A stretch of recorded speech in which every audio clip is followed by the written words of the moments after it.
The Day the Sun Disappeared, a true American story of war, science, and the most dangerous secret in history. On a cold morning in January 1945, a boy in rural Tennessee looked up at the sky and saw nothing unusual.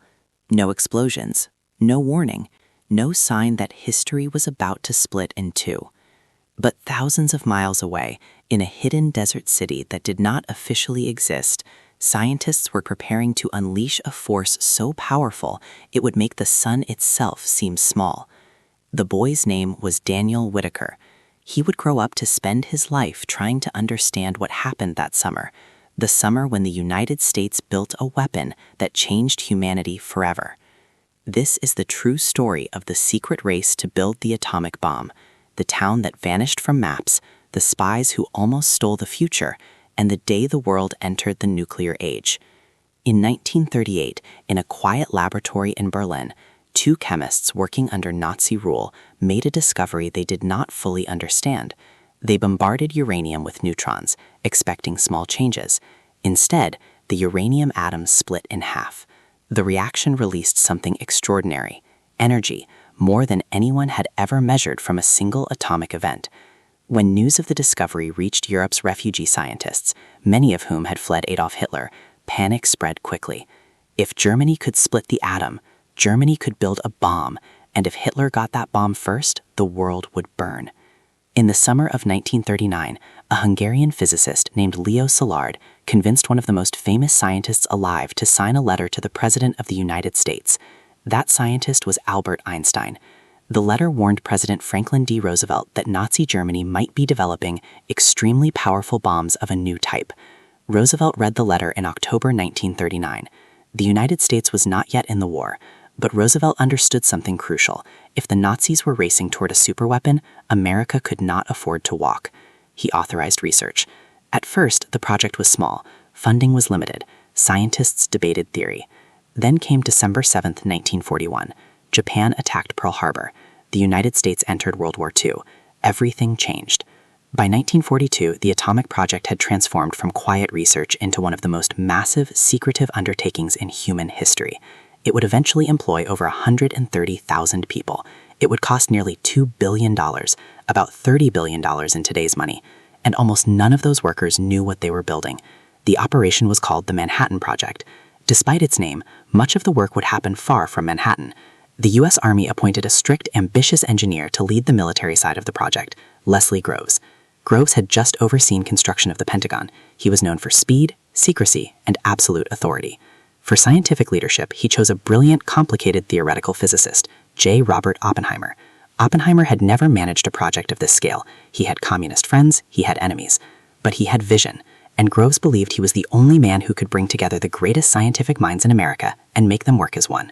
Groves needed isolation. He found it on a remote mesa in New Mexico, a rugged plateau surrounded by canyons and pine forests. The site would become Los Alamos. In 1943, families arrived by train and bus: scientists, mathematicians, engineers.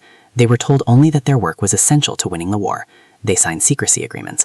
Mail was censored. The town had no address. If someone asked where they lived, they answered simply, P.O. Box 1663.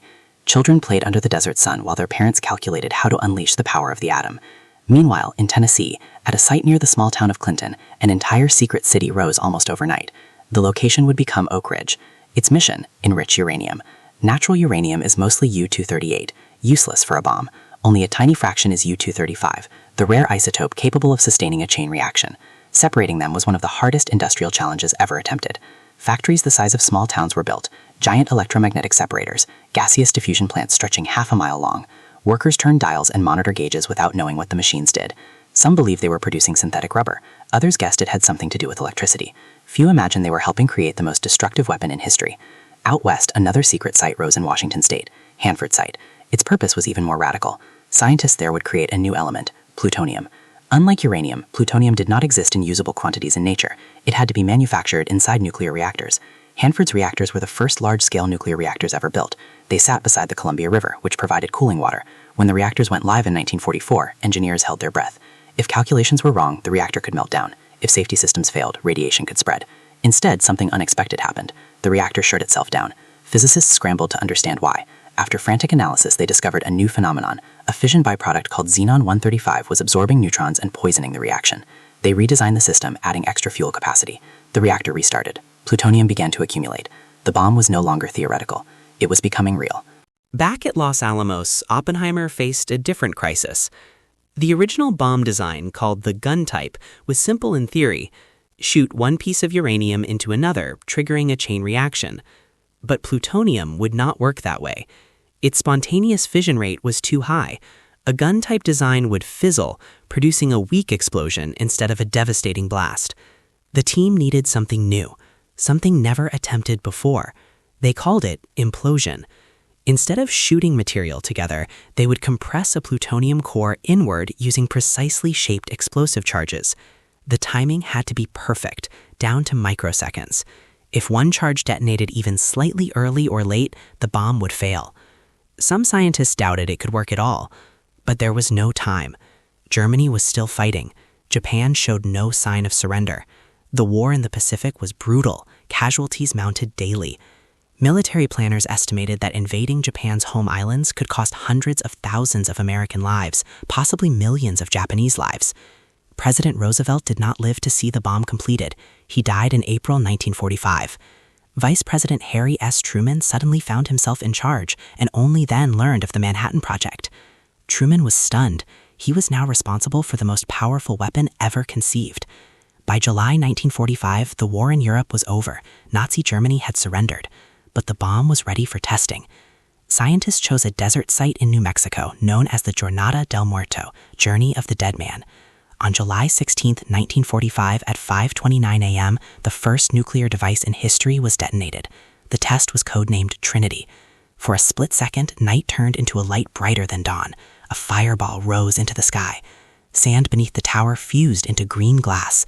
Shockwaves shattered windows miles away. Witnesses felt heat on their faces from over 10 miles distant.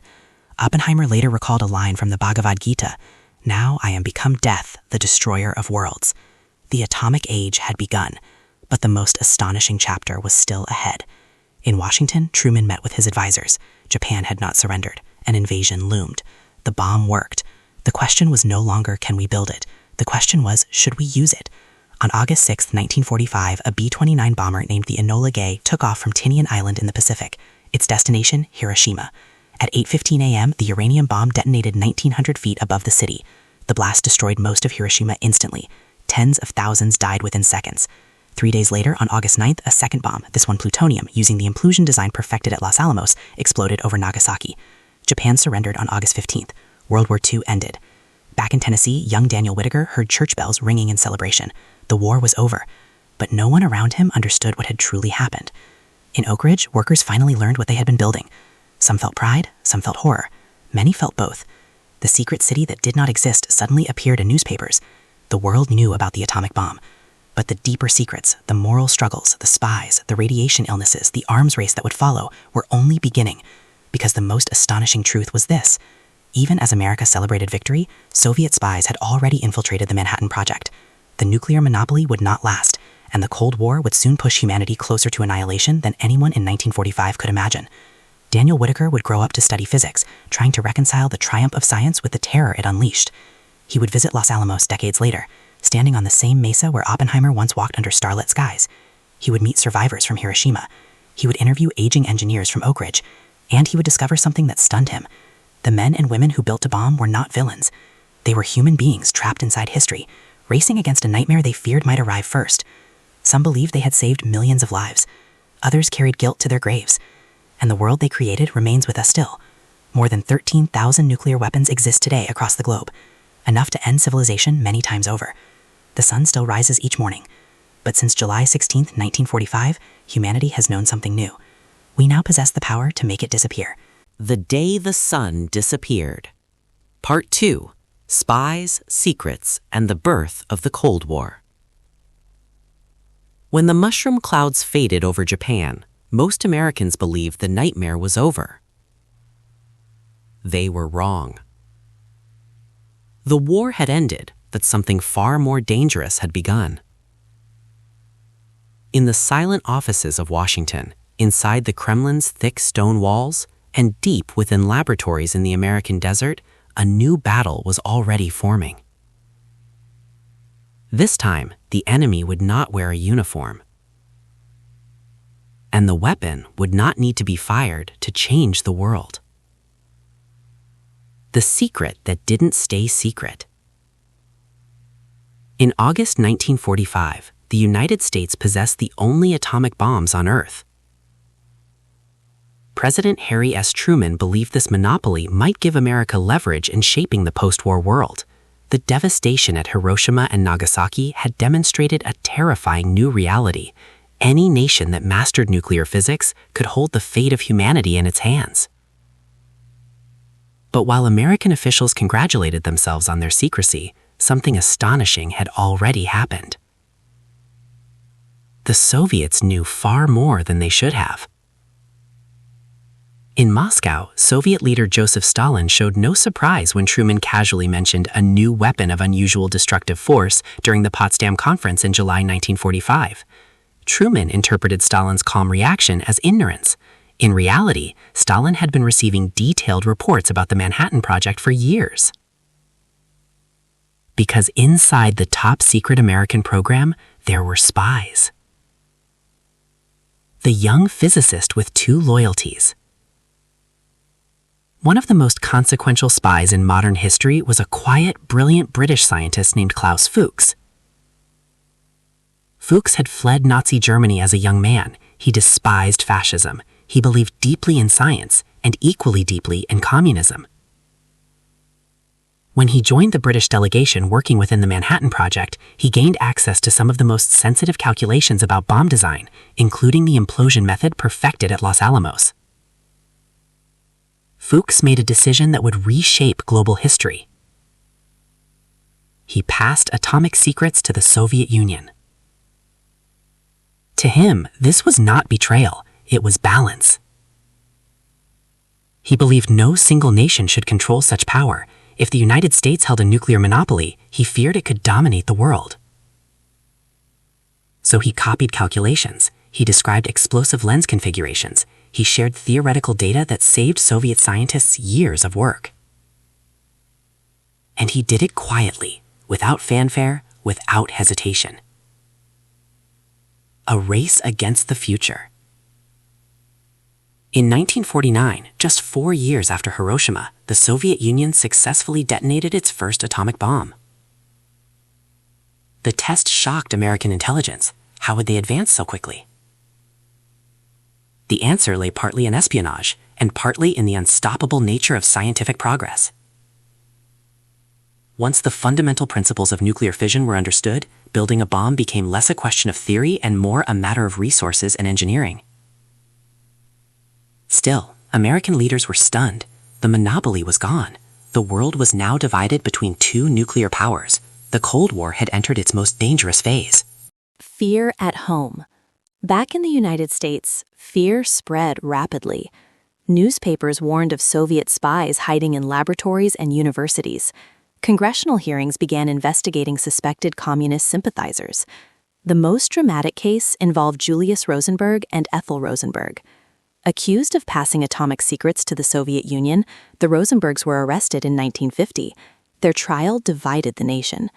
Were they traitors or scapegoats in a rising tide of anti-communist hysteria? In 1953, they were executed in the electric chair, the only American civilians put to death for espionage during the Cold War.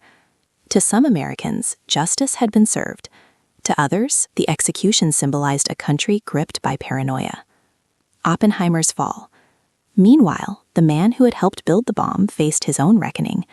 J. Robert Oppenheimer had become a national hero after the war. But as the Cold War intensified, political winds shifted. The Soviet atomic test of 1949 triggered calls for something even more powerful than the atomic bomb, a hydrogen bomb. Unlike fission bombs, hydrogen bombs relied on nuclear fusion, the same process that powers the sun. They would be hundreds of times more destructive. Oppenheimer opposed rushing into development. He believed such weapons crossed a moral boundary. But others disagreed. Physicist Edward Teller became one of the strongest advocates for the hydrogen bomb, arguing that the United States must never fall behind. In 1954, during the height of anti-communist investigations, Oppenheimer's past associations with left-wing groups were scrutinized. His security clearance was revoked after a controversial hearing. The man who had once led the atomic project was now labeled a security risk. It was a public humiliation, a symbolic warning to scientists everywhere. In the Cold War, loyalty mattered as much as genius. The birth of the superweapon. In 1952, the United States detonated the first hydrogen bomb, codenamed Ivy Mike. The explosion was so powerful it vaporized an island in the Pacific. The fireball measured miles across. The shockwaves circled the Earth. When the Soviet Union tested its own hydrogen bomb soon after, the arms race accelerated beyond imagination. By the 1960s, both nations possessed thousands of nuclear warheads. Missiles could travel across continents in minutes. Submarines lurked silently beneath the oceans, each carrying enough firepower to destroy entire civilizations. Children in American schools practiced duck and cover drills, hiding under desks in preparation for a nuclear attack. Families built fallout shelters in their backyards. Maps show likely targets: New York, Washington, Chicago, Los Angeles. The world had entered an era of mutually assured destruction. Peace would be maintained not by trust, but by fear. The closest call. In October 1962, the world came closer to nuclear war than ever before. American reconnaissance planes discovered Soviet missile sites under construction in Cuba. President John F. Kennedy faced a terrifying choice: tolerate nuclear missiles 90 miles from Florida or confront the Soviet Union directly. For 13 days, the world held its breath. Warships maneuvered. Strategic bombers waited on runways. Nuclear missiles stood ready. Behind closed doors, Kennedy and Soviet leader Nikita Khrushchev exchanged urgent messages. One misunderstanding could trigger catastrophe. In the end, diplomacy prevailed. The Soviets agreed to remove missiles from Cuba. The United States quietly agreed to remove missiles from Turkey. The crisis ended. But something had changed. For the first time, global leaders truly grasped how close humanity stood to annihilation. The legacy of the secret cities. Back in Oak Ridge, Los Angeles, and Hanford site, the once secret facilities became permanent institutions. They shifted from wartime urgency to Cold War research. Nuclear reactors generated electricity. Medical isotopes were developed. Scientific breakthroughs expanded human knowledge. But environmental and health consequences also surfaced. Workers exposed to radiation developed illnesses. Communities near testing sites reported cancers. The desert of Nevada, where the United States conducted above-ground nuclear tests, became scarred by hundreds of explosions. The atomic age had delivered both progress and pain. Daniel's discovery. Years later, Daniel Whitaker, the boy who had once heard church bells ring in 1945, stood in the desert near the Trinity test site. He imagined a dawn when the sky turned white. He had interviewed survivors from Hiroshima. He had read declassified Soviet archives revealing the depth of espionage. He realized something extraordinary.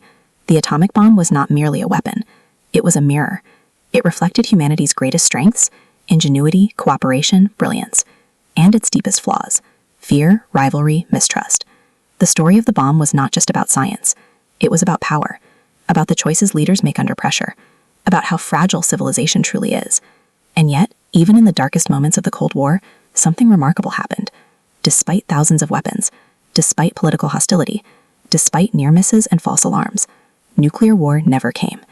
Perhaps the same fear that made the bomb possible also prevented its use again. Or perhaps humanity was simply lucky. Today, decades later, nuclear weapons still exist. Treaties rise and fall. New powers emerge. Technology advances. But the memory of July 16, 1945, the morning when humans first harnessed the energy of the stars, remains a turning point.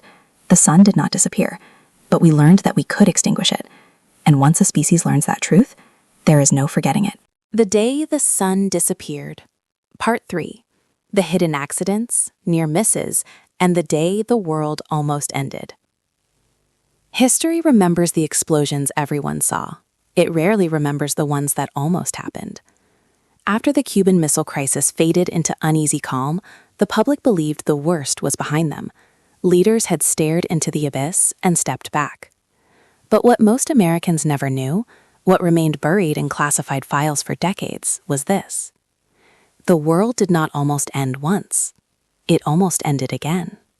And again. And again. The bomb that fell on North Carolina.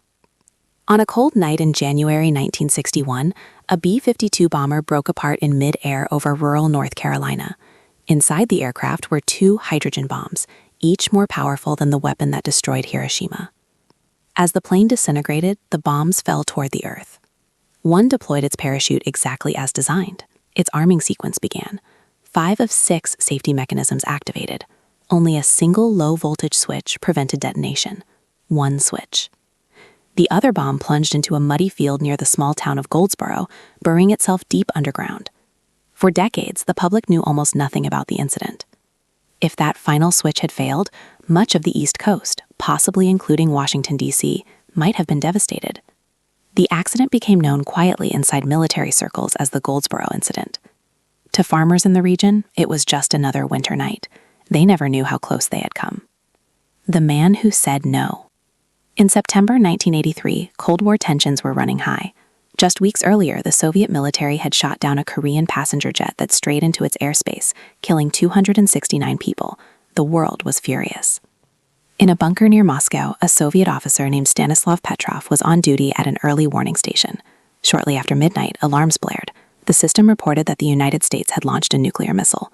Moments later, it reported more, 5 incoming missiles. Protocol demanded immediate reporting of the chain of command. Soviet doctrine assumed a massive American first strike would begin with multiple missiles. But something felt wrong. Only 5? Petrov hesitated. He reasoned that a real U.S. attack would involve hundreds, not a handful. The satellite system was new, unproven. He made a decision that required extraordinary courage. He reported it as a false alarm. He broke protocol. He trusted his judgment over the machine. He was right. Sunlight reflecting off high-altitude clouds had fooled the satellite sensors. If Petrov had followed procedure without question, Soviet leaders might have retaliated. The world might have entered nuclear war because of sunlight. For years, his actions were unknown even within his own country. One man's quiet doubt may have saved humanity. The submarine at the edge. During the Cuban Missile Crisis, another moment passed almost unnoticed beneath the ocean. A Soviet submarine, B-59, was being hunted by U.S. naval forces near Cuba. American ships dropped practice depth charges, small explosives meant to signal the submarine to surface. Inside B-59, conditions were suffocating. Temperatures soared. Communication with Moscow was cut. The crew did not know whether war had already begun. The submarine carried a nuclear torpedo. Its captain believed they might already be under attack. To launch the torpedo required agreement from 3 officers. 2 agreed. The third, a senior officer named Vasily Arkhipov, refused. He argued that they should surface and await orders. After tense debate, the captain relented. The submarine surfaced. Another war was avoided, not by treaties, not by speeches, but by the restraint of a single human being under unbearable pressure. The computer glitch of 1979. On November 9, 1979, warning screens inside NORAD headquarters lit up with terrifying data. The system indicated a large-scale Soviet missile attack was underway. U.S. bombers were placed on alert. Missile crews prepared for possible launch. The president's national security advisor was awakened before dawn. Minutes later, technicians discovered the cause. Someone had accidentally loaded a training tape into the operational computer system. The simulated attack was mistaken for reality. There were no incoming missiles. No war. Just a catastrophic mistake that revealed how fragile the system truly was. Technology was advancing, but so were the risks of human error. The nuclear football.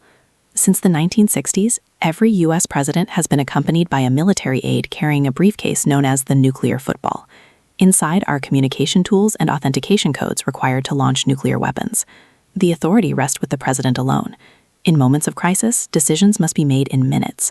Missiles launched from submarines could reach American cities in under half an hour. Land-based intercontinental ballistic missiles could cross oceans in even less. The pressure is unimaginable. The responsibility, absolute. And throughout the Cold War, that weight rested on the shoulders of leaders from John F. Kennedy to Ronald Reagan. Reagan himself later admitted that watching the 1983 TV film The Day After, which depicted a nuclear war in the American Midwest, deeply affected him. It strengthened his determination to reduce nuclear arsenals. Even presidents, surrounded by generals and intelligence briefings, were human. They imagined the cities, the families, the silence that would follow. The day the radar saw nothing. In 1995, after the Soviet Union had collapsed, Russian radar systems detected a rocket launch off the coast of Norway. The rocket resembled a U.S. submarine-launched ballistic missile. For a brief period, Russian nuclear forces went on alert. The nuclear briefcase was opened for Russian President Boris Yeltsin, the first time in history that it had been activated in a real alert. Minutes later, it became clear that the rocket was a Norwegian scientific launch studying the Northern Lights. Norway had notified Russia, but the message had not reached the right channels. Again, miscommunication nearly triggered catastrophe. Again, humanity survived by minutes. The psychological toll. By the 1980s, Americans were living under a permanent shadow. Civil defense sirens, fallout shelter signs, movies depicting nuclear apocalypse. Children asked teachers whether they would die in a war they could not comprehend. Some scientists who had built the first bomb became vocal advocates for arms control. Treaties such as the Nuclear Non-Proliferation Treaty, NPT, and later arms reduction agreements attempted to limit the spread and stockpiling of nuclear weapons. The superpowers slowly reduced their arsenals from tens of thousands of warheads. But enough remained. Enough always remained. Daniel's realization. Standing decades later at the Trinity site, Daniel Whitaker read declassified reports about these near misses. He felt a strange mix of awe and unease. The bomb had not ended civilization, but civilization had repeatedly approached the edge of self-destruction. Not because of deliberate evil, but because of fear, miscalculation, malfunction. He understood something chilling. Humanity had survived the nuclear age not through perfection, but through a fragile chain of individual choices. A technician double-checking a tape, an officer questioning a signal, a submarine commander choosing restraint, a president hesitating before escalation. The atomic age was not defined only by explosions. It was defined by restraint. The unanswered question. Today, thousands of nuclear weapons still exist. New nations have joined the nuclear club. Technology has become faster, more automated, more complex. Artificial intelligence is entering defense systems. Hypersonic missiles reduce decision times even further. The margin for error grows thinner. The lesson of the hidden accidents is not merely historical. It is urgent, because every generation inherits the same question first posed in 1945. Now that we possess the power of the sun, can we live with it, or will the next near miss be the last? The sky above New Mexico remains blue. Grass grows where the first fireball once burned. Tourists visit the Trinity site twice a year, standing quietly where the atomic age began. Most take photos. Few fully grasp how many times the world has almost ended since that dawn. History remembers the wars that happened. It rarely counts the ones that didn't. And perhaps that is the most astonishing truth of all. The Day the Sun Disappeared. Part 4. The Nuclear Renaissance, New Powers, and the 21st Century Dilemma. The Cold War ended not with a mushroom cloud, but with a handshake. In December 1991, the Soviet Union dissolved. The red flag above the Kremlin came down. For the first time in nearly half a century, the world's most dangerous rivalry appeared to be over. Many Americans believed the nuclear nightmare had finally passed. It had not. It had simply changed shape. The arsenal without a country. When the Soviet Union collapsed, thousands of nuclear weapons were suddenly scattered across 4 newly independent nations: Russia, Ukraine, Belarus, and Kazakhstan. Missile silos stood on foreign soil. Warheads were stored in facilities guarded by soldiers who were no longer sure which country they served. The world faced a terrifying possibility: loose nukes.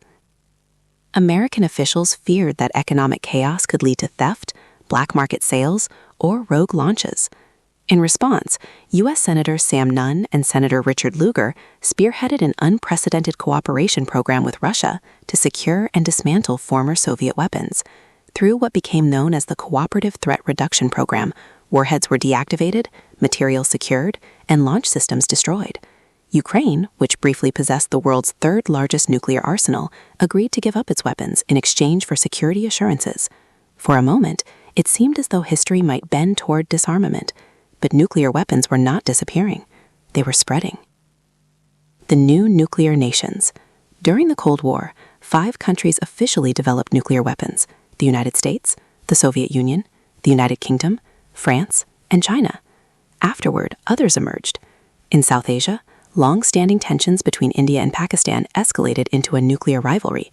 In 1998, both nations conducted nuclear tests within weeks of each other, demonstrating their capabilities to the world.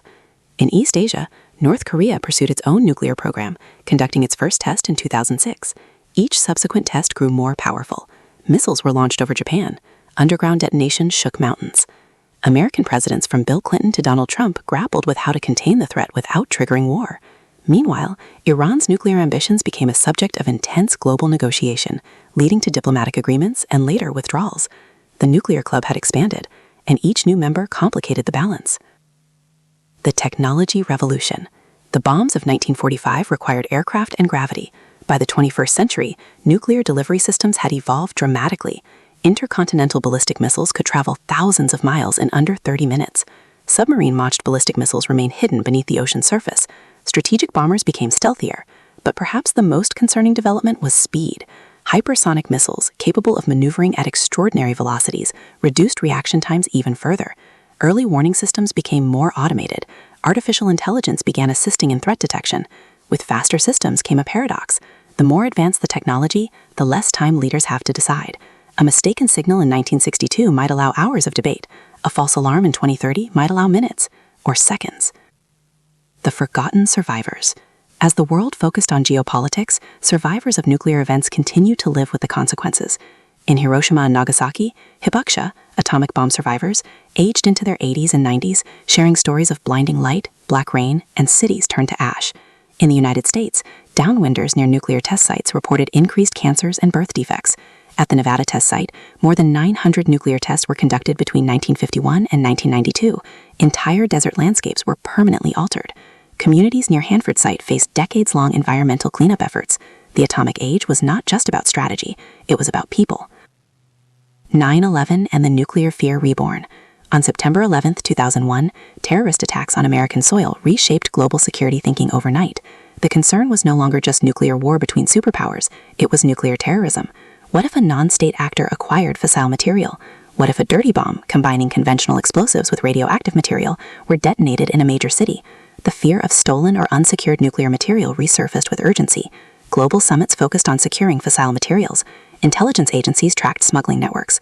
The nuclear threat had evolved from state rivalry to asymmetric danger. A new Cold War. In the 2010s and 2020s, relations between major powers grew strained again. Treaties that once limited nuclear weapons expired or were withdrawn from. Modernization programs began in multiple countries. New missile systems were unveiled. Cyber warfare added a new dimension. What if nuclear command systems themselves were hacked? Unlike the Cold War, today's nuclear landscape is multipolar. The lines are less clear. Alliances shift. Technological acceleration outpaces diplomatic agreements. The stability once defined by two superpowers now involves several actors, each with distinct interests. The old logic of mutually assured destruction still exists, but it is more complex, more fragile. Daniel's final interview. In his final years of research, Daniel Whitaker interviewed a retired missile officer who had once turned two keys in a launch control center deep beneath the American Midwest. The officer described sitting underground for hours, waiting for orders that he hoped would never come. Daniel asked him what he felt during those shifts. The officer paused. "Trust," he said. "Trust that the system worked. Trust that the president would never give the order lightly. Trust that the other side understood what would happen if they did." Then he added quietly, "And hope. Hope that deterrence would hold. Hope that rationality would prevail. Hope that the sun would continue to rise." The 21st Century Dilemma. The world today holds fewer nuclear weapons than at the peak of the Cold War, but fewer does not mean safe. A single modern thermonuclear warhead can destroy a city. A regional nuclear exchange could trigger global climate disruption, what scientists call nuclear winter. Food systems could collapse.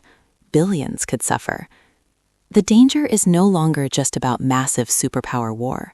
It is about miscalculation in a complex world. A cyber attack misinterpreted, a radar glitch misunderstood, a regional conflict escalating beyond control. The question facing humanity has evolved. Can we maintain deterrence without disaster? Can diplomacy outrun technology? Can memory prevent repetition? The desert still glows. Every year, visitors stand at the Trinity site in New Mexico. They walk across desert ground that once melted into green glass. Some take selfies. Some fall silent. Few imagine the chain of events that followed that first flash, from secret laboratories to spy networks, from close calls to global treaties, from terror drills to diplomatic summits. The atomic age is not past, it is present, and it is future. Daniel Whitaker's final notes ended with a simple sentence. The bomb did not change human nature, it revealed it. Our brilliance, our fear, our ambition, our restraint. The sun did not disappear in 1945, but humanity that it could make it disappear. And now, in the 21st century, the greatest challenge is not building a more powerful weapon, it is building a more stable peace. The story that began in a desert at dawn continues in laboratories, command centers, diplomatic rooms, and classrooms. It continues every time a leader hesitates before escalation, every time a scientist chooses caution, every time nations negotiate instead of threaten. the atomic age is a story without an ending, because its final chapter has not yet been written. And perhaps that is the most astonishing truth of all. The Day the Sun Disappeared. Part 5. The Men Who Held the Keys. In a concrete silo buried beneath the wheat fields of the American Midwest, two young officers once sat facing opposite walls. Between them stood a steel safe. Inside that safe were codes that could end the world. The room was silent except for the low hum of ventilation fans. No windows, no sunlight, only fluorescent light and the knowledge that if a message came through the secure line, they would have minutes to decide whether civilization would continue. For decades, thousands of Americans served in rooms like that, unseen, unnamed, forgotten by history. They were not generals. They were not presidents. They were lieutenants, barely out of college, and they held the keys. The two-man rule. Since the dawn of the atomic age, the United States has relied on a principle known as the two-man rule. No single person inside a launch control center can fire a nuclear missile alone. Two officers must authenticate codes separately. Two keys must be turned simultaneously. The system is built on distrust and discipline. The officers train constantly. They rehearse emergency procedures. They study authentication protocols. But there is one thing they never practice fully: what it would feel like if the launch order were real. During the Cold War, hundreds of Minuteman intercontinental ballistic missiles were placed in underground silos across states like Montana, North Dakota, and Wyoming. Each missile carried warheads capable of leveling cities. Above ground, life appeared peaceful: farms, highways, small towns. Below ground, the apocalypse waited in standby mode. The President's Decision. In Washington, the power to launch ultimately rests with the President. Since the era of John F. Kennedy, the system has been structured so that a commander-in-chief can order a nuclear strike within minutes. An aide carries the briefcase known as the nuclear football. Inside are communication tools and the Black Book, a menu of strike options. If early warning systems detect incoming missiles, the President may have as little as 10 to 15 minutes to decide. Retaliate? Wait? Confirm? In that compressed window, there is no room for philosophical debate, only procedure. The weight of that reality has followed every president, from Ronald Reagan to Joe Biden. The faces change. The codes change. The responsibility does not. The false alarm that changed Reagan. In 1983, the television movie The Day After depicted a fictional nuclear exchange devastating the American Midwest. It showed families vaporized, hospitals overwhelmed, society collapsing. When President Reagan watched it, he later wrote in his diary that it left him greatly depressed. He had long believed in military strength, but the emotional impact of seeing even a fictional portrayal of nuclear war deepened his commitment to arms reduction talks with the Soviet Union. In 1987, Reagan and Soviet leader Mikhail Gorbachev signed the Intermediate-Range Nuclear Forces Treaty. It eliminated an entire class of nuclear missiles. For the first time, the superpowers agreed not just to limit weapons but to destroy them. Missiles were cut apart, launchers dismantled, warheads removed. It was a rare moment when diplomacy outran fear. The human element. Daniel Whitaker spent years interviewing former missileers, submarine officers, radar technicians, and policy advisors. What struck him most was not aggression. It was tension. One former submarine commander described drifting silently beneath Arctic ice, knowing his vessel carried enough firepower to erase nations. He said the ocean felt heavier on those patrols. Another former Air Force officer described the first time he held launch keys during a training simulation. His hands trembled, even though he knew it was practice. These were not reckless men and women. They were professionals who understood exactly what their systems were designed to do. They hoped they would never be used. The rise of automation. As the 21st century advanced, automation and artificial intelligence began playing larger roles in defense systems. Algorithms now assist in identifying potential missile launches. Satellites feed massive amounts of data into real-time analysis. The Day the Sun Disappeared.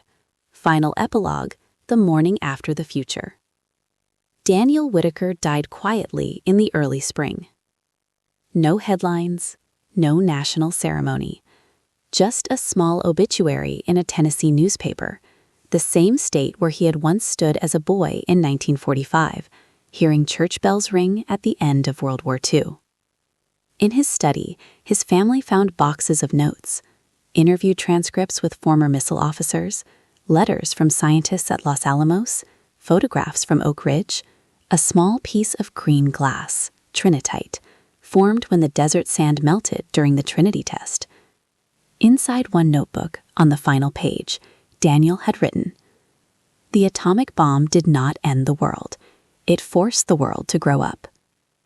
The story of the atomic age is not only about destruction, it is about restraint. After the bombings of Hiroshima and Nagasaki, nuclear weapons have not been used again in war. Not during Korea, not during Vietnam, not during the Middle East conflicts, not during the Cuban Missile Crisis, not during the collapse of the Soviet Union, not during modern geopolitical rivalries. For 80 years, humanity has lived with the knowledge that it can destroy itself, and yet it has not. That is not a small thing. It is astonishing. The laboratories that once raced to build weapons now develop cancer treatments and clean energy technologies. The scientists who once calculated blast radii later advocated for arms control treaties. Former enemies signed agreements to reduce arsenals. Missiles were dismantled, warheads decommissioned. Trust was imperfect, but progress existed. The atomic age revealed the worst-case scenario of human capability, but it also revealed something else: cooperation, negotiation, memory. Because every leader since Harry S. Truman has understood one truth: nuclear war cannot be won. It can only be survived once. Today, the weapons remain. But so does awareness. So does diplomacy. So does public pressure. So does education.